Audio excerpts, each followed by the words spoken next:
कीजिए the voice of youth Shri Rahul Gandhi ji. Everybody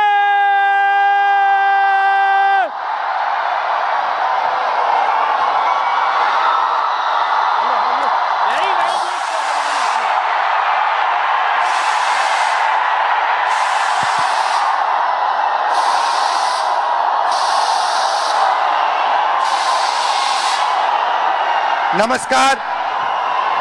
How are you? How is Pragraj?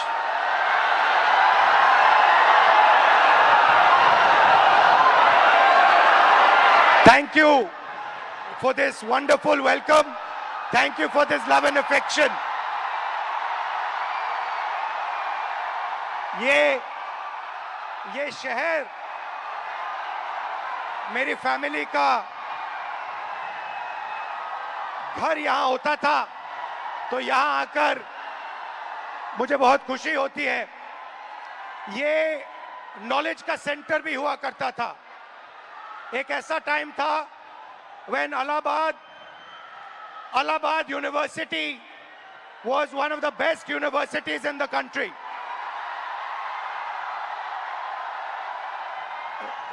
This evening, आज शाम मैं आपसे दर्द, डेटा और दौलत की बात करना चाहता हूं। आपका दर्द, आपका डेटा, मगर आपका धन नहीं, जो आपका होना चाहिए, उनका धन।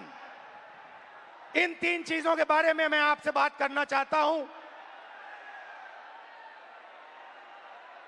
ये आप हो, आप भारत की शक्ति हो, भारत की शान हो, भारत की स्ट्रेंथ हो।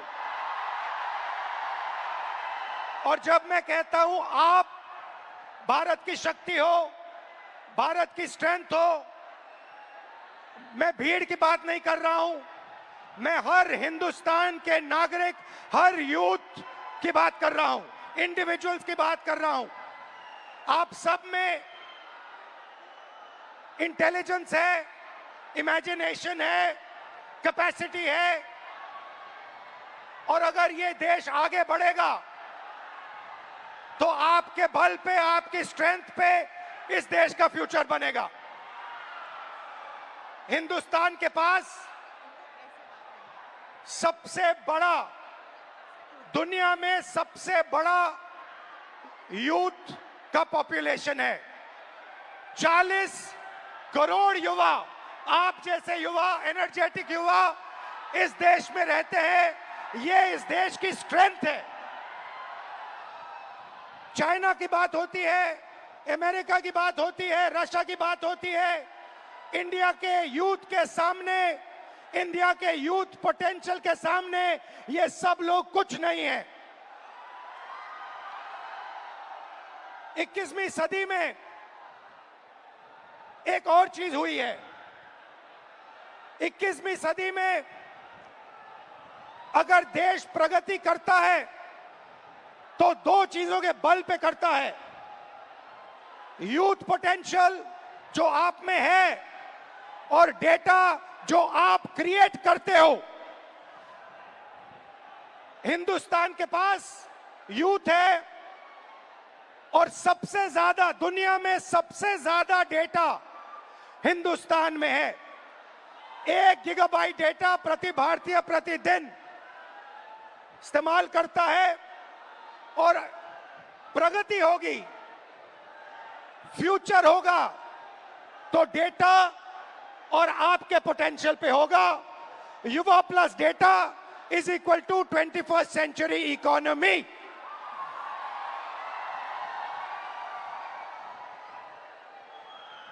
ब्रदर्स एंड सिस्टर्स, मीडिया में एआई की बात होती है। Everybody speaks about AI, but I want to make one thing very clear, and ये आपको समझना चाहिए। आपके डेटा के बिना एआई का कोई मतलब नहीं है। अगर एआई बनता है तो आपके डेटा के बेसिस पे बनता है। 20वीं सदी में पेट्रोल और पेट्रोल इंजन देश को बनाता था। अगर 20वीं सदी में मैं आपके पास आता और आपसे कहता देखिए मैं आपको पेट्रोल इंजन दे रहा हूं मगर आपको पेट्रोल नहीं दूंगा, आप मुझे कहते इस पेट्रोल इंजन से मेरा कुछ नहीं होने वाला है। वैसे ही 21वीं सदी में डेटा से ही एआई बनता है। डेटा से आप एआई बना सकते हो मगर एआई से आप डेटा पैदा नहीं कर सकते हो। और ये डेटा हिंदुस्तान का है और आपका है। आप इसको क्रिएट करते हो, ये आप बनाते हो, ये आपका इमेजिनेशन है, ये हिंदुस्तान की पूंजी है, स्ट्रेंथ है, एसेट है। मगर भाई और बहनों, डेटा आपका, यूथ पोटेंशियल आपका, मगर सिस्टम ने आपको चक्रव्यूह में फंसा रखा है। ये आप देखिए, आपको चक्रव्यूह में फंसा रखा है। भविष्य की बात करें, आप एजुकेशन लेते हो, लाखों करोड़ रुपए आपके परिवारों से लिया जाता है। इंजीनियरिंग, मेडिकल, पोस्ट ग्रेजुएट, जो भी आप पढ़ाई करते हो, आपके परिवारों से, आपके जेब से पैसा छीना जाता है, लाखों करोड़ रुपए लिए जाते हैं और फिर आपको एक सर्टिफिकेट दिया जाता है। आपको कहा जाता है कि हां आपको एजुकेशन सर्टिफिकेट मिल गया, बीए मिल गया, एमए मिल गया, एमएससी मिल गया, मगर इस सर्टिफिकेट का कोई मतलब नहीं है आज हिंदुस्तान में, क्योंकि यह सर्टिफिकेट आपको रोजगार नहीं दे सकता है। चाहे आप कुछ भी करें, यह सर्टिफिकेट हिंदुस्तान में आपको रोजगार नहीं देता है। आंकड़ा मैं आपको देता हूं, 1000 युवाओं में से सिर्फ 12 युवाओं को परमानेंट नौकरी मिलती है। जहां तक डेटा की बात है, आपका डेटा छीन लिया जाता है। बड़ी बड़ी कंपनीज को, जियो को, अदानी को, फेसबुक, गूगल को आपका डेटा दिया जाता है और आपको फंसाया जाता है। आपको कहा जाता है जितनी भी आपको रील्स देखनी है, जितने आपको व्हाट्सएप मैसेजेस भेजने हैं, जितना आप इंस्टाग्राम पे देखना चाहते हो, रील्स बनाना चाहते हो, आप बनाओ। भाई और बहनों, ये 21वीं सदी का नशा है।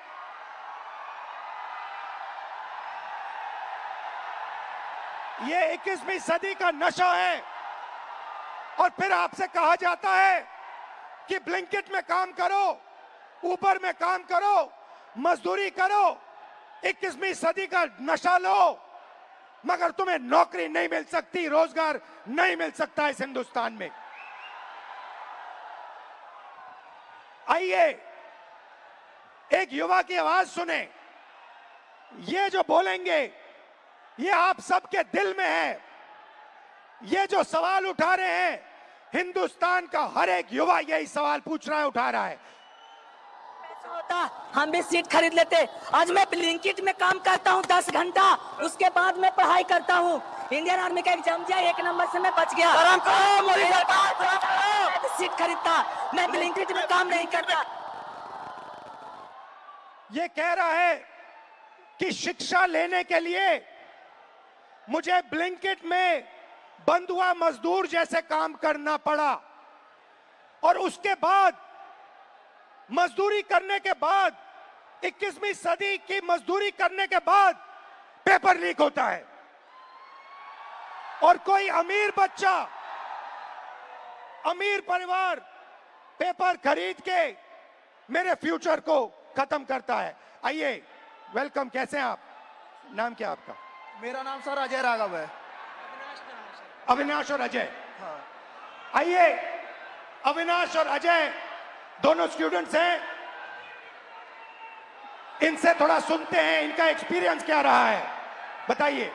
सर मैं यूपीएसआई एस्पिरेंट हूँ। हाँ, तो पास पकड़ते हैं। सर मैं यूपीएसआई एस्पिरेंट हूँ और उत्तर प्रदेश में यूपीएसआई की भर्ती 5 साल के बाद आती है। 2020-21 यूपीएसआई की भर्ती 2020-21 में आई थी। इससे पहले तो उसमें व्यापक स्तर पर घोटाला हुआ था। मैं मानता हूं इस चीज को कि वो भारत की एग्जामिनेशन हिस्ट्री का सबसे बड़ा घोटाला था। उसमें सैकड़ों एफआईआर दर्ज हुई, 350 से ज्यादा फेक एलिमेंट डमी कैंडिडेट पकड़े गए। हमने सैकड़ों इनको प्रूफ दिए, लेकिन इन्होंने भर्ती को पूरा कर दिया।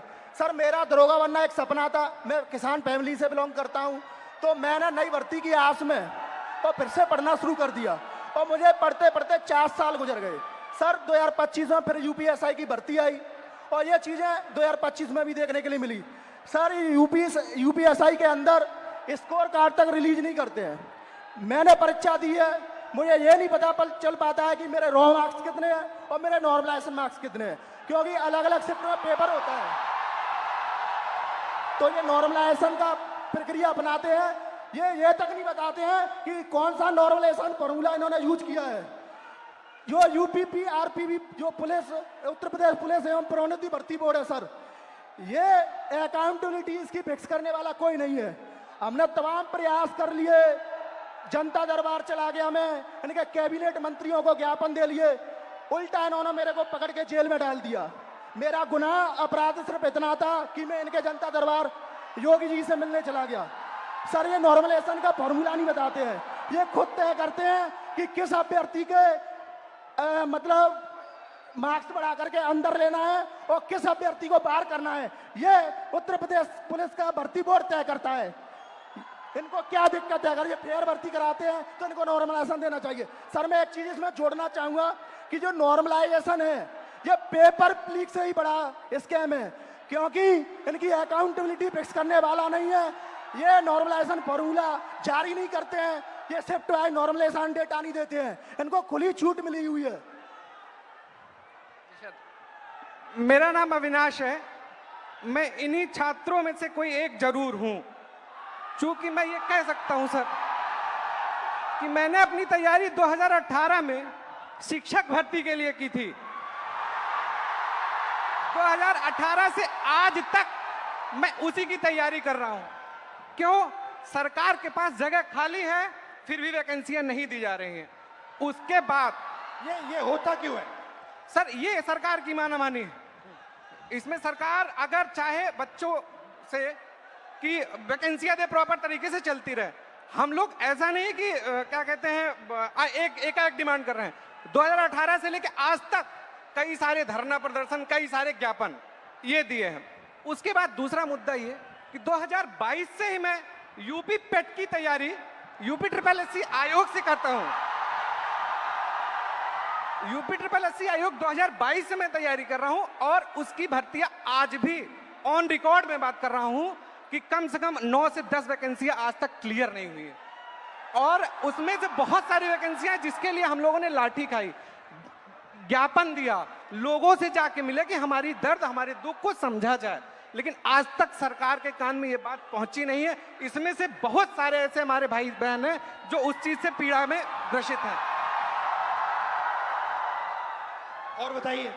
और सर ये है कि देखिए, हमारी कुछ मांगे हैं, आपसे भी है, सरकार से भी है, कि ये जो जितनी वैकेंसियां हैं उसका एक प्रॉपर कैलेंडर तैयार कर दें।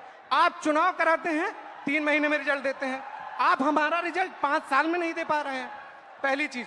दूसरी चीज, हमारी वैकेंसियों का यूपी SSS स्पेशली कोई स्कोर कार्ड नहीं जारी करता है मेंस का। अगर उनको कुछ भी करना होगा वो रोल नंबर दे देंगे। मतलब अकाउंटेबिलिटी और ट्रांसपेरेंसी होनी चाहिए। जी एग्जैक्टली यही चीज है। आपने लाखों रुपए लगाए होंगे पढ़ाई में। जी सर, 2018 से आज तक। हाँ जी। और आपका एक्सपेक्टेशन था कि इस पैसे से, शिक्षा से आप आगे बढ़ पाओगे। जी सर, एग्जैक्टली। अब आपको क्या लग रहा है? अब क्या आपका अब प्लान क्या है? सर, अब प्लान ये है कि हम भर्तियों का इंतजार करते हैं, क्या पता अगली पंचवर्षीय भी बीत जाए, इसकी भी कोई श्योरिटी नहीं है। और फिर 3-4 बार एग्जाम करते हो, बीच में पेपर लीक हो जाता है। सर ये इशू तो बहुत सारे हैं। अभी एक यूपी PSC का था, RO का, मैं खुद उसका अभ्यर्थी था। एक बार पेपर हुआ, दोबारा पेपर लीक हो गया था, फिर उसके बाद दोबारा हुआ वो पेपर, लेकिन वो जो हमारा टाइम गया वो हमें कौन देगा?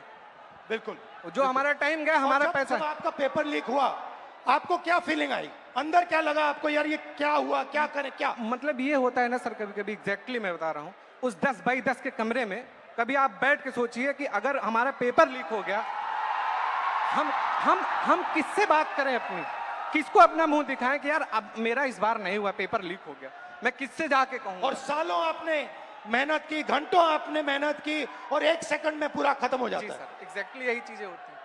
और ये जो दुख दर्द है, ये मैं नहीं हूं, ये इसमें ये से सब है। लगभग जितने लाखों खड़े करोड़ों युवा हैं, सब लाखों करोड़ों युवा हैं सर। आप हिंदुस्तान के शिक्षा के सिस्टम में बिलीव करते हो?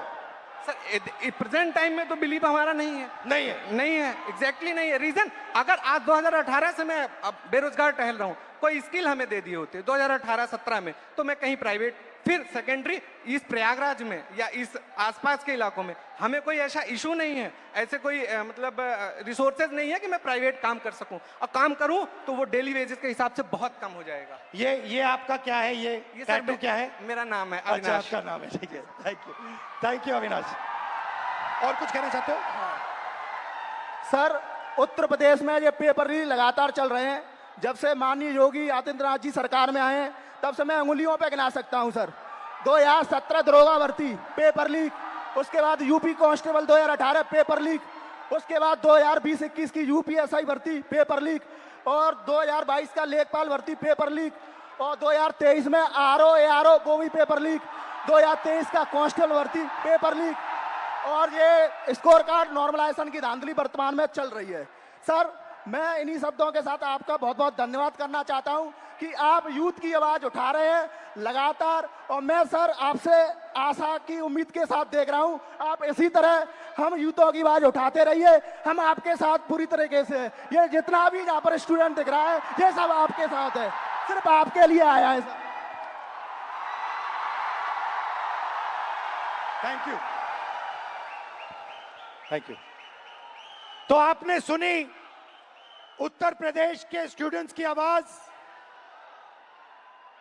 अब प्रॉब्लम क्या है मैं आपको बताता हूं। प्रॉब्लम है कि आप पढ़ाई करते हो, पैसा डालते हो, मेहनत करते हो, मगर रोजगार के सारे दरवाजे हिंदुस्तान में बंद पड़े हुए हैं, एक दरवाजा खुला नहीं है। दरवाजे कौन से हैं? पहला दरवाजा मैन्युफैक्चरिंग का। आज दुनिया में आपको मेड इन चाइना दिखेगा, मेड इन वियतनाम दिखेगा, मेड इन बांग्लादेश दिखेगा, मगर मेड इन इंडिया नहीं दिखेगा। इसका कारण है नोटबंदी और गलत जीएसटी ने हमारे मैन्युफैक्चरिंग सिस्टम को खत्म कर दिया है। जो छोटे व्यापारी रोजगार दिलवाते थे, जो पहले हिंदुस्तान में होता था, leather industry, textile industry, automobile industry, अलग अलग इंडस्ट्रीज में मैन्युफैक्चरिंग जो होती थी, वो सारा का सारा खत्म हो गया है। पहला दरवाजा बंद। दूसरा दरवाजा एंटरप्रेन्योरशिप का, जिसको स्टार्टअप इंडिया कहा गया। स्टार्टअप इंडिया में सबसे जरूरी चीज, आप जैसे स्टूडेंट्स को बैंक लोन, छोटे बिजनेसेस को बैंक लोन, फाइनेंशियल सपोर्ट। भाई और बहनों, हिंदुस्तान के बैंक्स आप जैसे स्टूडेंट्स को 1 रुपया कभी नहीं देंगे। अंबानी अदानी को लाखों करोड़ रुपए देंगे, मगर आपको 1 रुपया नहीं देंगे। 90% स्मॉल और मीडियम इंडस्ट्रीज जो हैं, उनको बैंक लोन नहीं मिलता है। एंटरप्रेन्योरशिप का दरवाजा बंद है।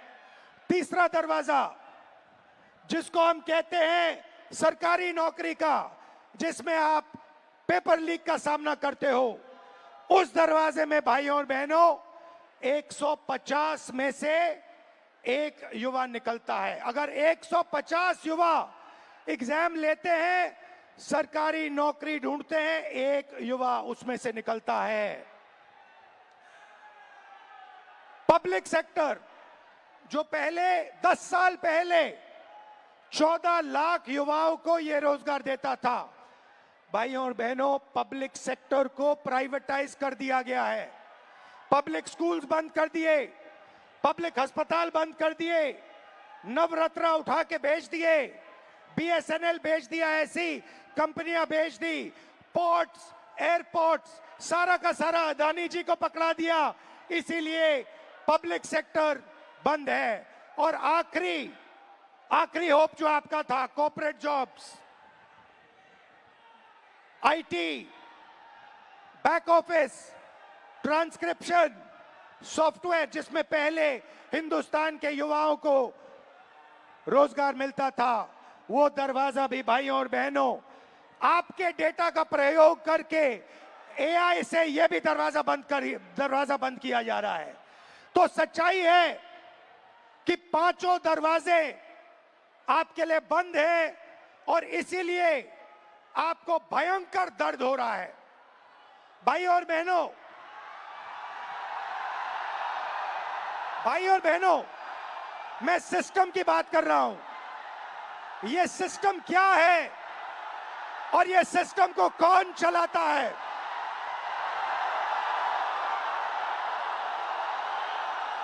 भाइयों और बहनों, डेटा आपका, दर्द आपका, दौलत इनकी।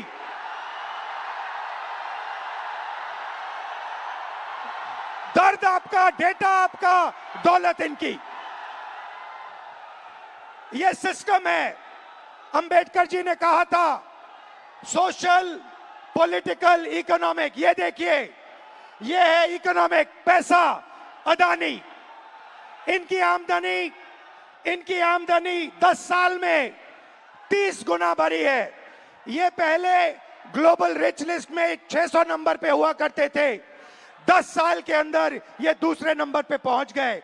ये पूरे सिस्टम को फाइनेंशियल सपोर्ट देते हैं। बीच में पॉलिटिकल, मोदी जी, अमित शाह जी। बीजेपी का बैलेंस 150 करोड़ रुपए का होता था बैंक में, आज इनका बैंक बैलेंस 10,000 करोड़ रुपए का है। 10,000 करोड़ रुपए का एक पॉलिटिकल पार्टी का बैंक बैलेंस। नरेंद्र मोदी जी आपका ध्यान भटकाते हैं और पॉलिटिकल सिस्टम चलाते हैं। वोट चोरी होती है, वोटर लिस्ट में ब्राजील की औरतें आती है। और तीसरा, आपके सोच पर कंट्रोल, जो इलाहाबाद यूनिवर्सिटी में किया गया है, आरएसएस के वाइस चांसलर्स बैठा के हर संस्था में प्रचारक, ब्यूरोक्रेसी में प्रचारक, फोर्सेस में प्रचारक, मीडिया में प्रचारक, जुडिशरी में प्रचारक, पैरामिलिट्री में प्रचारक, यूनिवर्सिटी कॉलेजेस में प्रचारक। सोच को कंट्रोल करने का तरीका यह है सिस्टम। भाई और बहनों, मोहन भगवत, नरेंद्र मोदी जी, अमित शाह जी और अदानी जी, इस सिस्टम ने रोजगार खत्म किया। इस सिस्टम ने यूनिवर्सिटीज को कैप्चर किया। इस सिस्टम ने आप पर आक्रमण किया है। मगर इस अंधेरे में आप लोगों ने लाइट चला दी। ये देखिए, इस अंधेरे में आपने वो करा जो आपके माता पिता नहीं कर पाए। वो अपने डर का सामना नहीं कर पाए, मगर हिंदुस्तान के स्टूडेंट्स, हिंदुस्तान के युवाओं ने अपने डर का सामना किया और देश को बदल दिया। आपने आवाज रखी आपने अपनी आवाज रखी, नफरत के साथ नहीं, मोहब्बत के साथ आपने अपनी आवाज रखी। आइए हम आपकी आवाज सुने। नमस्कार, आपका नाम? नमस्कार। और मैं पटना यूनिवर्सिटी से हूँ। नमस्कार। आप? मेरा नाम हिमांशु कुमार हुआ। हिमांशु जी जी जी। शिफत फैज, इलाहाबाद यूनिवर्सिटी LLB। नमस्कार सर, मेरा नाम कुणाल पांडे, मैं इलाहाबाद विश्वविद्यालय से। शाबाश, वेलकम आप सबका। मैं आपसे आज, अभी मैंने कहा कि अंधेरे में आप लोगों ने लाइट दिखा दी, अंधेरे में आप लोगों ने टॉर्च दिखा दी। और आपने प्यार से किया, मोहब्बत से किया, नफरत से नहीं किया, क्रोध से नहीं किया, हिंसा से नहीं किया। तो ये पूरी भीड़ आपका एक्सपीरियंस सुनना चाहती है। आपने क्या सहा, आपने क्या किया, थोड़ा बताइए, एक एक करके बताइए। साथियों, जो 22 जुलाई को पटना में बिहार बंद का कॉल था, हम लोग राजभवन मार्च कर रहे थे और वहाँ एक चीज हमें एहसास हुआ कि पुलिस ऐसे मौके की तलाश में थी कि वो हम पे लाठी भी चार्ज कर ले, उन पे इल्जाम ना हो। जब हम राजभवन से थोड़ी देर पहले पहुंचे, वहाँ पे पुलिस वाले थे बिना बैच के, और लाठी की जगह पे वो बैम्बू लिए हुए थे।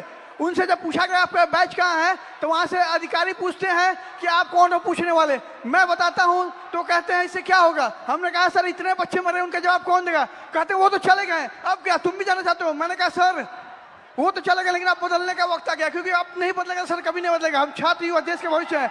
उसके बाद वो वाटर कैनन चलाने लगते हैं, जिससे हमें फर्क नहीं पड़ता है। उसके बाद वो लाठी चार्ज करते हैं, जिससे उनका टारगेट था या सर पे मारो या पैर में। उन्होंने मेरे पैर पे बहुत मारा, मैं गिर गया।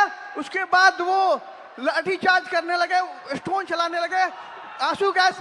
और एक बात मैं आपको बता दूं, जब मैं गिर गया उसके बाद जो डीएसपी है वो आके दोबारा मेरे पेट पे मारती, जबकि मेरा लेग डैमेज था। कुछ छात्र मुझे वहां से उठा के ले जाते हैं, साइड रखते हैं। पुलिस वाले आगे कहते हैं ये छात्र थोड़े है, इसको तो जेल भेजना चाहिए। इवन वो एम्बुलेंस नहीं आने देते हैं। मुझे 3 इडियट की मूवी की तरह स्कूटी पे हॉस्पिटल ले जाना पड़ता है। बीच में आ जाओ, बीच में आ जाओ। जैसे सर मैंने बताया कि वो एम्बुलेंस तक नहीं आने देते हैं। हमें 3 इडियट के स्कूटी की तरह मुझे स्कूटी पे हॉस्पिटल ले जाया गया है। और नेक्स्ट डे जब फिर मैं हॉस्पिटल जाता हूँ, मुझे डिटेन किया जाता है। मेरे पैर में बैंडेज लगा था, 15 घंटा मुझे थाने में बंद करके रखा गया। और जितने फोटो थे सबसे मुझे मिलाया गया, नाम पूछा गया। जब मैं नाम बताया तो इंचार्ज कहती है इसको तो मुझे लगता है कहीं देखा है। मैंने कहा मैम मैं नॉर्मल स्टूडेंट हूँ, मेरे ऊपर एक भी FIR नहीं है। तो कह रही वो तो मैं देख लूंगा। धमके दिए जाते हैं उन्हें हमें।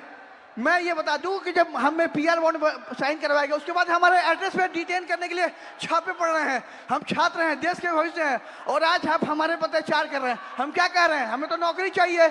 हम पहले नौकरी के लिए आंदोलन करें, फिर एग्जाम के लिए आंदोलन करें, फिर रिजल्ट के लिए आंदोलन करें, और फिर पेपर लिखे उसके लिए आंदोलन। हम छात्र हैं, ये आंदोलन जीवी है। हम छात्र हैं, और आप हमसे वोट लेते हैं तो सर सर कहते हैं, भैया भैया कहते हैं। आज हमें कहते हैं कि हम कॉकरोच हैं। सर हम देश के एजेंजी हैं, और आज आपका सत्ता है, कल हम पलट भी सकते हैं। लेकिन ये गलतफहमी मत रहिएगा मोदी जी, हम बिहारी हैं, ठीक है। और मैं एक बात बता दूं, आप मुझे जितने धमके देते, मैं स्वतंत्रता सेनानी परिवार से आता हूं, और ये लड़ाई के लिए कल भी मुझे लड़ने पड़ी तो मैं देश के लिए अपनी जान न्यौछावर कर दूंगा, लेकिन छात्रों के हक के लिए हमेशा लड़ते रहूंगा।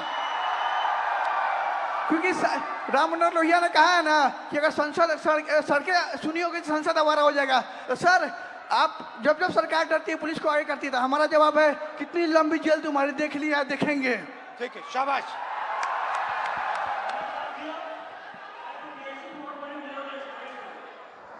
सर मैं मतलब कि मैं बीएड हमारी मम्मी करवाई थी जमीन बेचकर। 4 साल से वैकेंसी अभी तक नहीं आई है सर।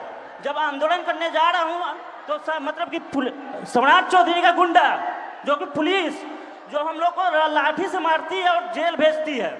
सर जब हम लोग आंदोलन करते हैं तो डिटेन कर लिया जाता है। उसके बाद मतलब कि कुछ भैया को जेल भेज दिया जाता है। उसके बाद मतलब कि हम लोग जब स्टेट क्वालिफाइड। रिलैक्स करो, कोई प्रॉब्लम नहीं है, घर में हो अपने, खुल के बोलो, टेंशन मत लो। ये जब मैं पहली बार ऐसे बोला था, मैं भी नर्वस था।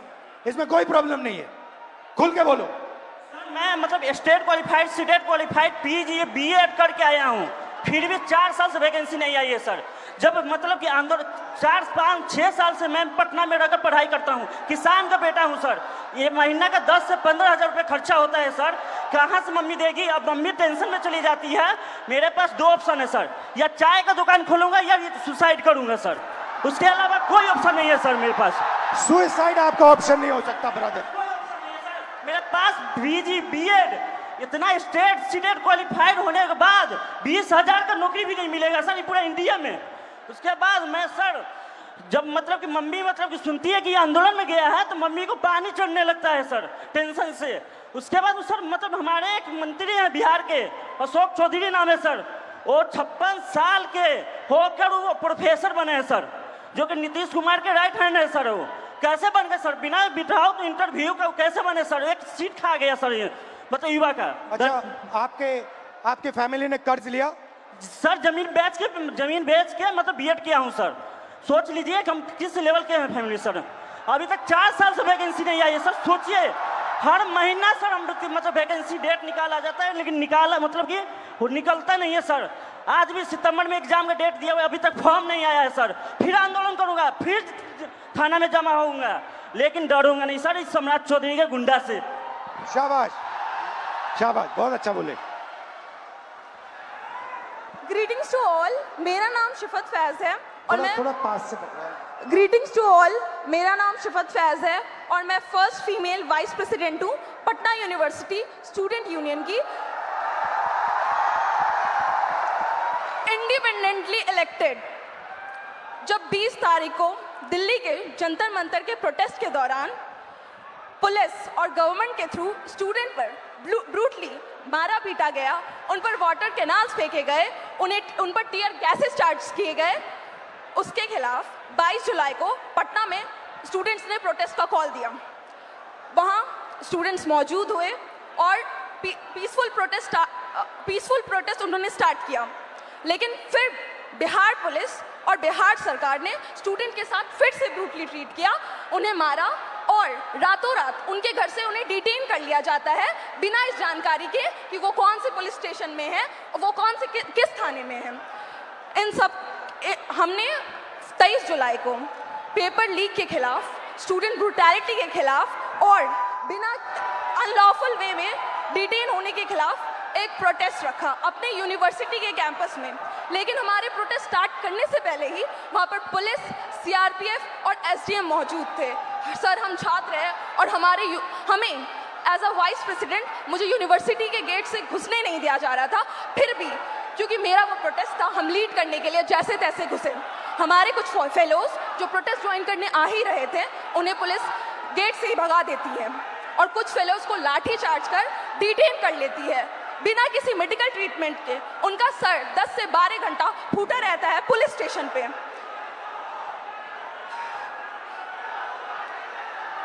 लेकिन डोंट वरी, रिलैक्स। लेकिन उस रात हमें छोड़ दिया जाता है, लेकिन अगले सुबह से बिहार की सड़कों पे जो स्टूडेंट प्रोटेस्ट नहीं भी कर रहे थे उन्हें उठा लिया जाता है लाइब्रेरी से, उनके घर से, बिना किसी पुलिस वारंट को।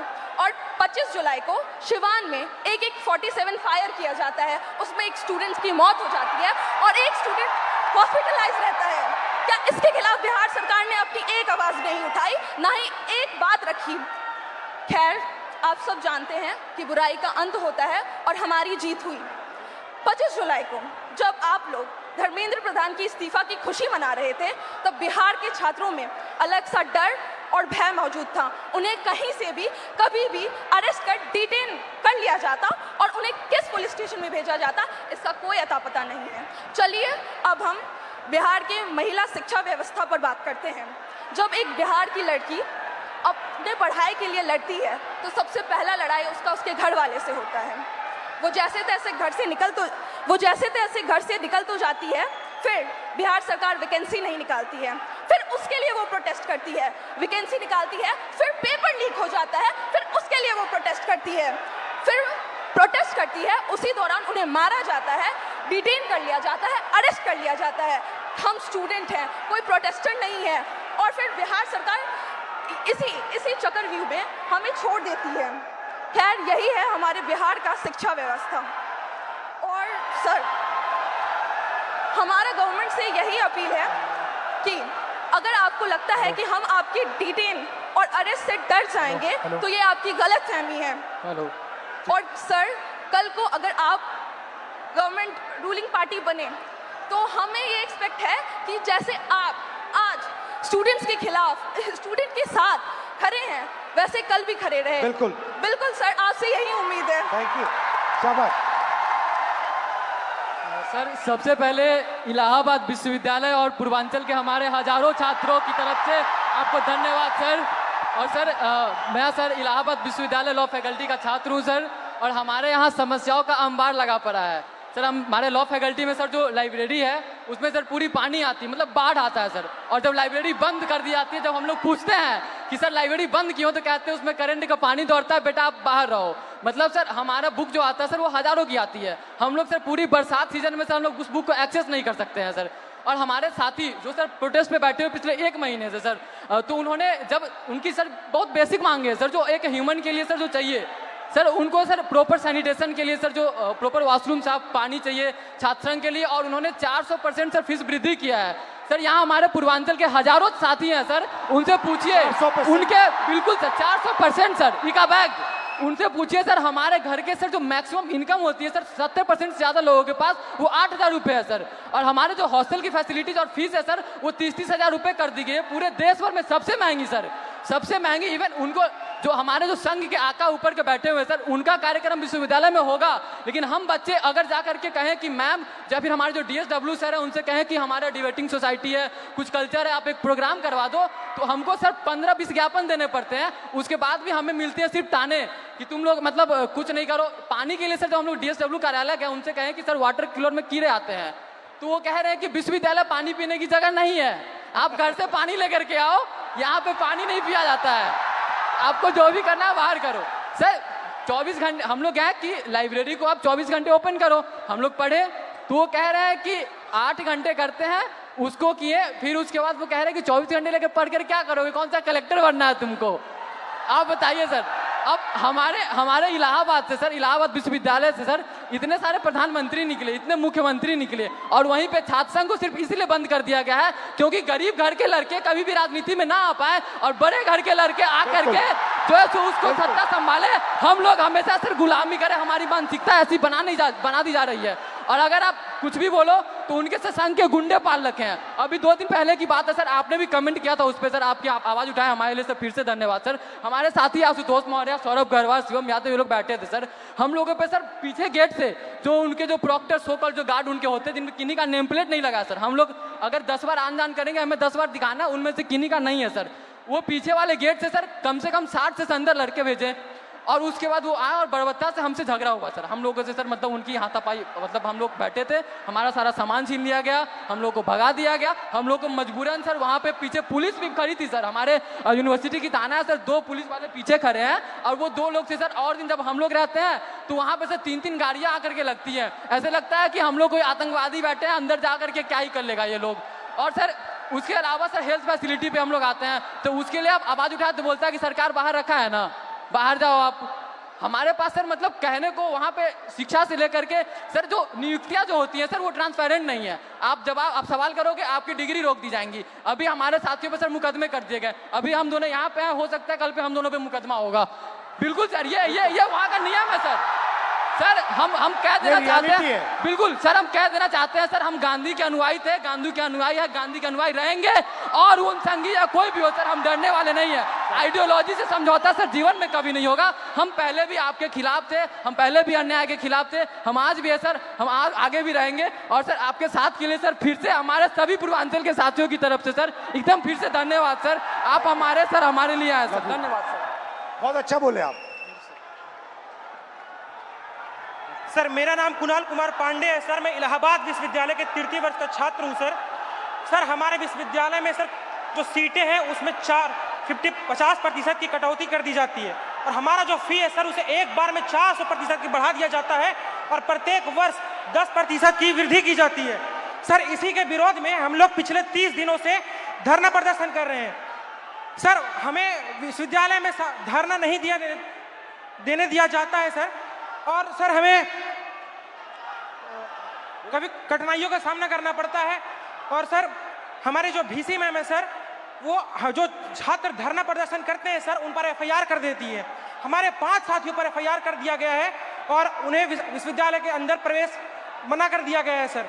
हम इससे बहुत पीड़ित हैं सर। इलाहाबाद विश्वविद्यालय के सभी छात्र बहुत उम्मीद से आपके पास आए हैं सर।